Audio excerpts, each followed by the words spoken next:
Grande risultato del Real Bardolino che supera in un son boccone la Torre per 5-1 grazie anche a una doppietta di Mascanzoni, a una rete di Campostrini, una rete di Rizzi, una rete di Bianchini e naturalmente la rete della bandiera di Cona della Torre al 90°.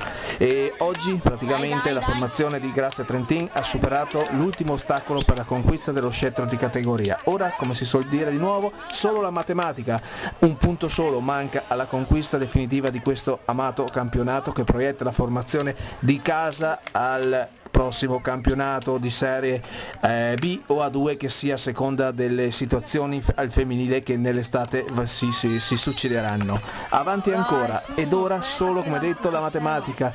Manca la formazione del presidente Marcello Battistoli per sancire ufficialmente la promozione in Serie B e forse A2, con il coronamento di un giovane ma concreto sogno. Bella ed emozionante la gara di oggi, con il vantaggio della formazione del mister Grazia Trentin che non tarda e giunge al 18° con Campostrini abilmente lanciata sul filo del fuorigioco da Mascanzoni.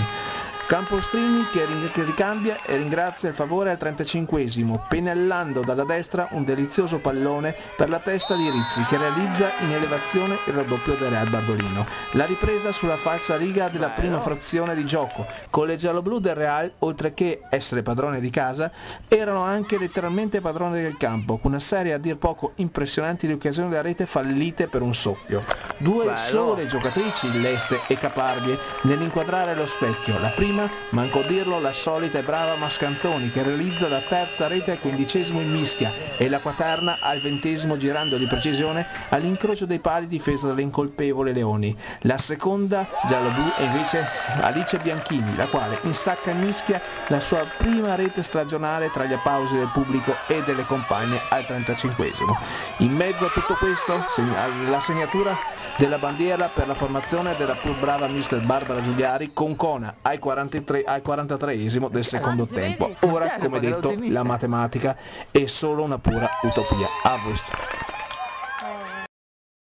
Roberta Rizzi, autore di un splendido gol, il 2-0 di quest'oggi del Bardolino. Ormai siamo ai titoli di coda, quanto manca questa vittoria finale di questo torneo di Serie C femminile? Sì, oggi era una partita importante, dovevamo vincerla e così è stato. Adesso ci mancano ancora 2 incontri, prossima domenica col Firmac e siamo a un punto dalla vittoria. Continuiamo ad andare avanti così e penso che il campionato ce lo meritiamo. Parliamo di spogliatoio, avresti detto meno di un anno fa che il Bardolino oggi, il Real Bardolino, sarebbe qua a quasi festeggiare questa promozione?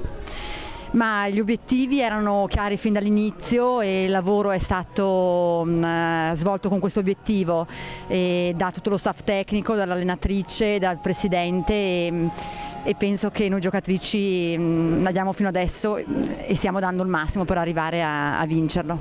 Dimmi 2 punti di forza di questa formazione. Ma penso per tanti ragazzi soprattutto una grande componente tecnica e poi a mio avviso, visto che il calcio è un gioco di squadra, anche una bella dose di sacrificio per far sì che ogni pallone non venga perso ma anzi buttato dentro quella porta. Lo spogliatoio?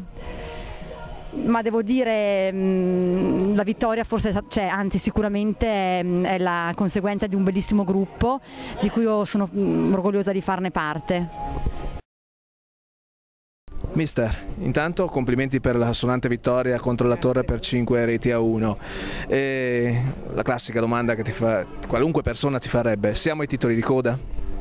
Ma siamo ai titoli di coda, siamo diciamo quasi alla fine di un progetto che abbiamo iniziato con le ragazze e soprattutto siamo in una fase delicata, veniamo da queste partite molto impegnative, l'obiettivo diciamo che è molto vicino, poi io sono abbastanza scaramantica, sappiamo che manca un punticino e il Prix oggi mi sembra abbia vinto, quindi 3-1. Ecco, le distanze sono sempre le stesse.